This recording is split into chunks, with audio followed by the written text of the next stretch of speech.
کرنی ہے۔ دلی میں جس وقت حضرت خواجہ صاحب پہنچے تو ہزاروں کی تعداد میں، اس زمانے میں لاکھوں کی تعداد حضرت خواجہ باقی باللہ رحمۃ اللہ علیہ سے مسافر کرنے کے لیے تشریف لائے۔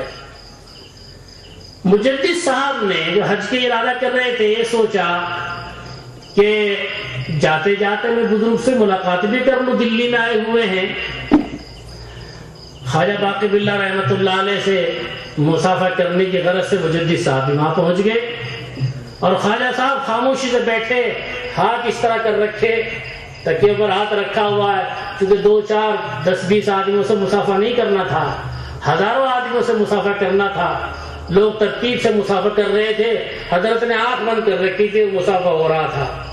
آنکھ بند کرتے کرتے جس کو مجدد الفسانی رحمت اللہ علیہ نوجوان نے مسافر کیا تو وہیں ہاتھ دبا لیے، آنکھ کھولی اور یوں کہا کہ بس تیری مجھے تلاش تھی، چلیے مسافر کا سلسلہ ختم کیا، اور مجدد صاحب رحمت اللہ علیہ کو لے کر جو اس زمانے میں نوجوان تھے ایک طرف بیٹھے اور توجہ ڈالی، فرمایا کہ مجھے حکم ہوا ہے کہ میں تمہاری اصلاح کروں۔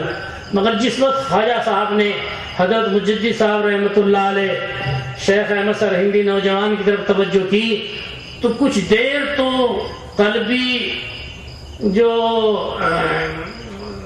علوم تھے روحانی وہ ان کی طرف منتقل ہوتے رہے، مگر بہت تھوڑی دیر کے اندر مجدد صاحب رحمت اللہ علیہ کا جو قلب معمور تھا تصوف سے، پھر وہ نور انوار واپس آنے شروع ہو گئے۔ اس وقت خواجہ صاحب نے فرمایا کہ معاملہ الٹا ہو گیا، بیعت تو مجھے تم سے ہونا چاہیے تھا، بیعت آپ مجھ سے ہو رہے ہیں۔ بہرحال حضرت مجدد الفسانی رحمت اللہ علیہ نے حج کا پروگرام کینسل کر دیا اور پھر واپس تشریف لے گئے پنجاب۔ خواجہ صاحب بھی وہاں رہے اور اصلاح ہوتی رہی۔ مجدد صاحب رحمت اللہ علیہ کو پھر حج کا موقع نہیں ہوا۔ ایک مرتبہ مجدد صاحب رحمت اللہ علیہ اپنی اس مسجد میں جو سرہند کے اندر ہے، آج بھی مسجد ہے، ہم بھی کبھی کبھی وہاں جاتے ہیں مجدد صاحب کے مزار کے پاس، تو وہاں ایک چوکٹا بنا رکھا ہے، وہاں حضرت مغرب کے بعد نوافل پڑھتے تھے، اوابین پڑھتے تھے، پھر مراقب ہو جایا کرتے تھے۔ ایک مرتبہ ہم نے اپنے بزرگوں سے سینہ بسینہ یہ روایت سنی ہے کہ ایک مرتبہ حضرت مجدد الفسانی رحمت اللہ نے درخواست کی کہ اے اللہ میری بڑی خواہش ہے کہ میں کعبۃ اللہ پہنچوں اور وہاں جا کر جو ہے تیرے گھر کا میں چکر کاٹوں، اس کی زیارت کروں۔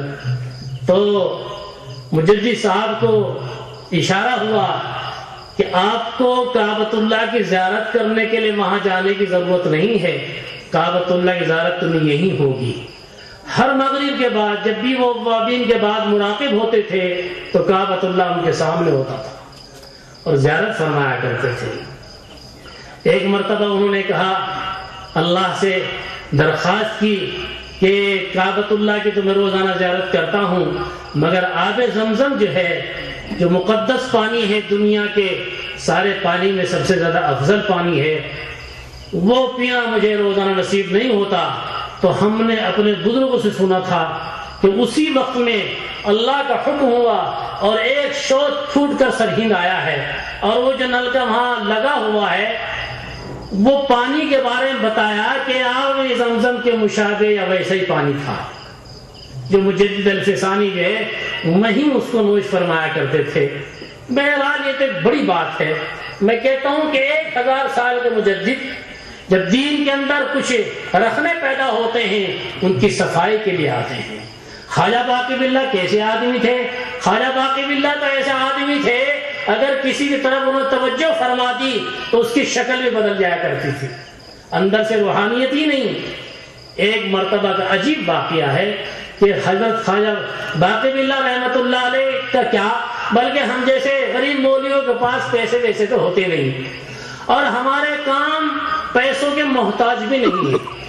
اللہ رب العزت ہمارے کام فری کر دیتے ہیں۔ جو لوگ بہت پیسہ خرچ کر کے اس منزل پر پہنچتے ہیں، ہم جیسے غریب اور فقیر مولوی بغیر پیسے کے وہاں پہنچ جاتے ہیں۔ خواجہ صاحب کے یہاں مہمان آ گئے اور انتظام نہیں تھا کچھ بھی گھر میں، ہمارے اکابرین مہمانوں کے لیے جان قربان ہو جایا کرتے تھے.